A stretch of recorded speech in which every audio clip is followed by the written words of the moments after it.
l'amour, on se rend pas compte et pourtant l'amour drive tout.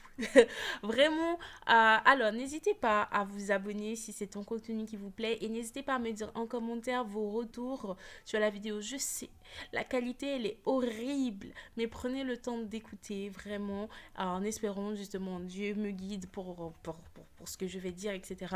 Mais vraiment prenez le temps d'écouter et quand Dieu pourvoira, vous verrez la différence de changement de qualité.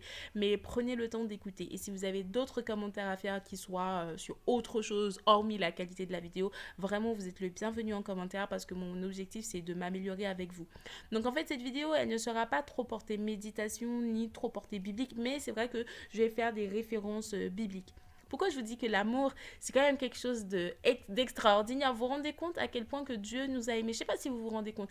C'est-à-dire, en fait, dans Jean 3 verset 16, car Dieu a tant aimé le monde qu'il a donné son Fils unique, afin que quiconque croit en lui ne périsse point, mais qu'il ait la vie éternelle. C'est-à-dire que Dieu, en fait, je ne sais pas si vous vous rendez compte. C'est-à-dire que limite, il nous a plus aimés que son fils. Parce que vous ne sacrifiez pas votre enfant. Enfin, parce que vous avez deux enfants. Vous aimez vos enfants de la même façon, même si en vrai, il y a des enfants qui sont des enfants préférés, même si les parents diront oui, il n'y a pas d'enfants préférés, etc. Si, il y a quand même des enfants préférés. Pas à nous, d'accord, pas à nous, on le sait. Mais vous n'allez jamais le dire, mais on le sait au fond de vous, vous n'aimez jamais vos enfants au même niveau et à la même intensité. Même si vous pensez que c'est le cas, c'est faux. Hein, c'est faux, voilà, au moins ça arrête là.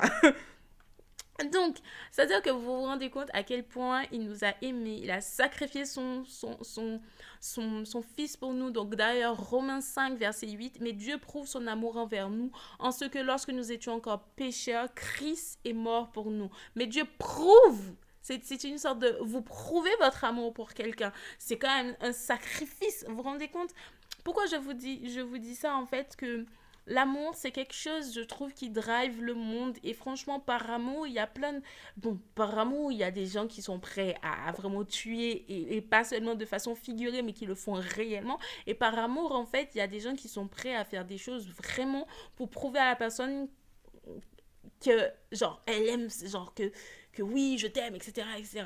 Et j'avoue que le mot je t'aime, c'est pas quelque chose qui sort de ma bouche comme ça pour quelqu'un. C'est un truc que vraiment, je vais pas mentir, j'ai du mal à le sortir comme ça de ma bouche. Mais je vais vous dire pourquoi je dis ça. Parce qu'en fait, bon, on est jeune, quand on flirte avec des gens, ou même quand on discute avec quelqu'un, même si on sait que ça va pas porter des fruits. Mais en vrai, ça nous drive, genre, on commence, ça dépend des gens. Si c'est des bonnes personnes, normalement, on va glow up. Et si vous voyez que vous êtes en train de devenir moche, vous êtes en train de fuyer cette relation-là.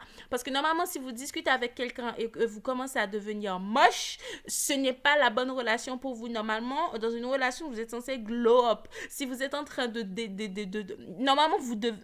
Oui, oui. Si vous êtes en train de devenir moche, fuyez cette relation, ne restez pas dedans. Si par exemple, les gens de votre entourage vous disent, mais...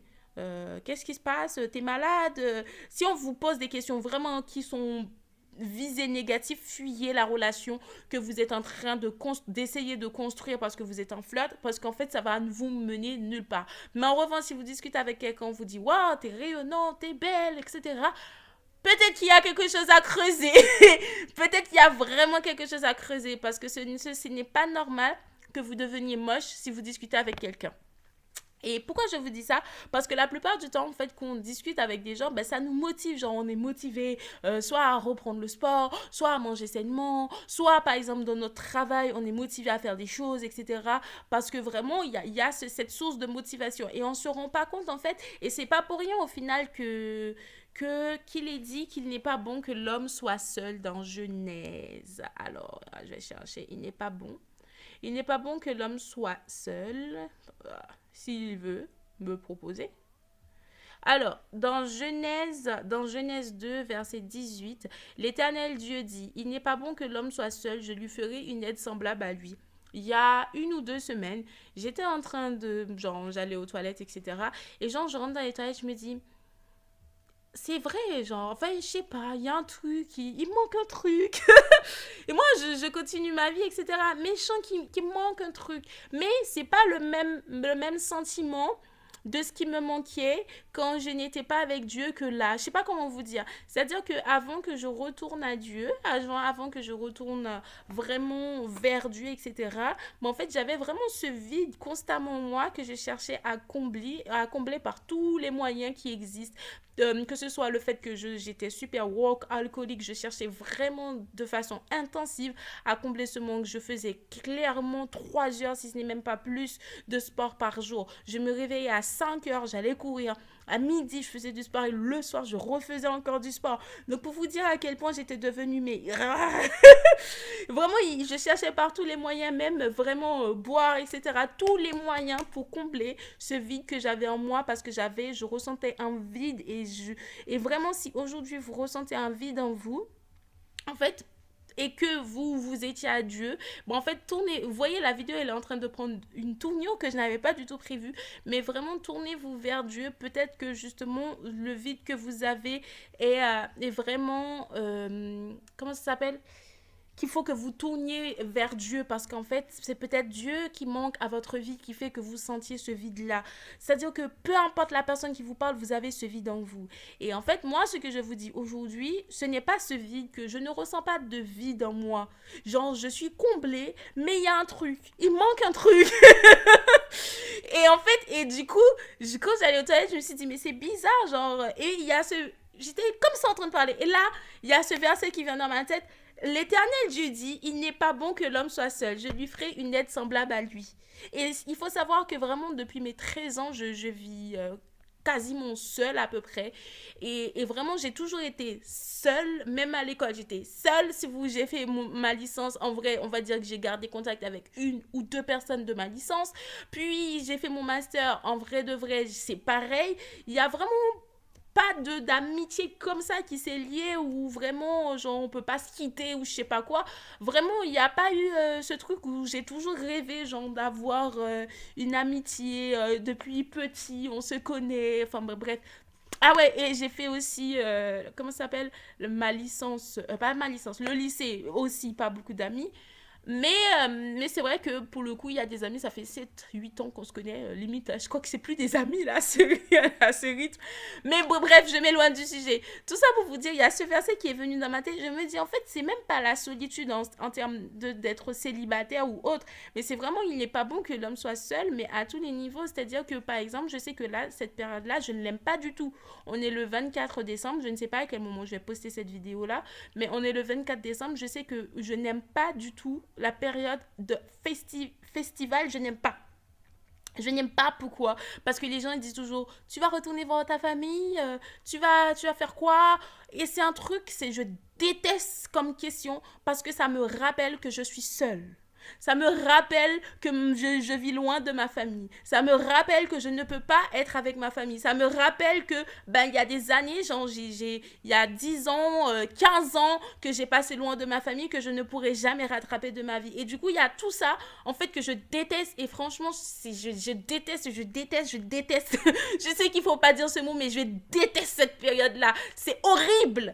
C'est horrible et c'est un truc que moi je sais que j'évite, je ne parle jamais genre je ne pose, il y a des questions que je ne pose jamais aux gens parce que je sais que je ne veux pas qu'on me les pose parce que vraiment ça fait surgir en moi des émotions que je n'aime pas et après en fait je me rends pas compte pourquoi je me sens frustrée, je me sens énervée et en fait je me rends compte que ce sont les questions que finalement j'ai refoulées et qui me reclaquent comme ça. Donc ce sont des périodes que je n'aime pas. Bref, je me suis éloignée du sujet, mais tout ça pour vous dire en fait ce n'est même pas la solitude niveau amoureuse du coup qui était venue en moi, c'était que vraiment même au travail, genre je sens que je suis drivée, ben quand je discute avec quelqu'un ou des trucs comme ça, vraiment, en fait, il n'est pas bon que vous soyez seul. Je suis en train de vous dire ça, mais moi, est-ce que j'ai choisi ma solitude? Là, au début, je crois que oui, mais maintenant, non. Ce n'est plus tout comme moi qui l'ai choisi, mais à force. Que voulez-vous? Bref, tout ça pour vous dire vraiment, l'amour pour moi, c'est une source de motivation. Et franchement, si vous voyez que vous n'êtes plus trop motivé dans la vie, like, me right now. Si vous voyez qu'il vous manque un truc, que vous avez tout, mais vous avez l'impression qu'il vous manque un truc, ben peut-être justement votre booster, votre motivation, etc., ben vous l'avez perdu de vue, vous n'avez plus cet amour-là. Et en fait, Et que si vous vous sentez seul, vraiment, par contre, parce que la solitude peut nous pousser justement à accepter n'importe qui dans notre vie. Par contre, ça, je vous avouerai qu'il faut éviter. Donc, ce n'est pas parce que vous vous sentez seul que vous devez accepter n'importe qui dans votre vie. Si vous vous sentez seul, ben, faites comme moi. Tournez des vidéos, parce que moi, tourner des vidéos, j'aime trop parler en vidéo, etc. Parce qu'en vrai de vrai, ben, je n'impose à personne de m'écouter. Vous pouvez m'écouter si vous souhaitez. J'ai mon débit de parole, ben, je sais que personne dans la vie réelle va supporter. Vous voyez, et je prie, je chante, je loue, je danse, je fais du sport. Et vraiment, je m'ennuie pas toute seule. Et en fait, c'est juste que, par exemple, là, je sais que j'aime beaucoup voyager. J'ai voyagé pendant 1 an toute seule, hein, toute seule. J'ai fait plein de destinations, etc. Eh ben, je vous avouerai que là, j'ai envie de faire des destinations beaucoup plus loin. Et sincèrement, j'avoue, je n'ai même pas peur d'y aller. C'est juste que je n'ai pas envie de voyager seule. Moi, j'ai envie de voyager avec mon chéri. Donc, est-ce que c'est normal ou pas? Je n'en sais rien. Mais est-ce que ces chéris existent? Bien sûr que non.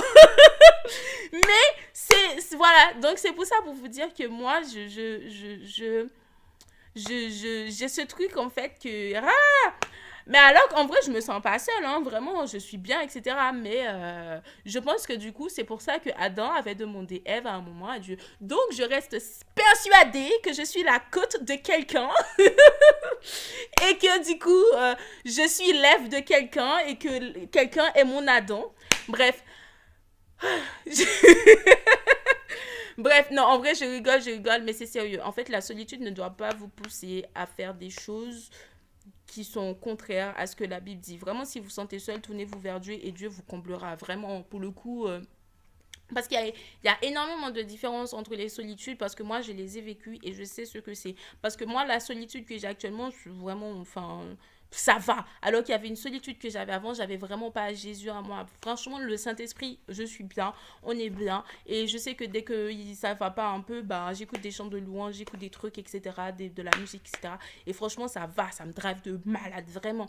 Et vraiment, si vous vous sentez seul, évitez en fait de parler avec des gens qui sont négatifs parce que ça va vous ramener encore plus à votre dépression, à votre déprime, etc.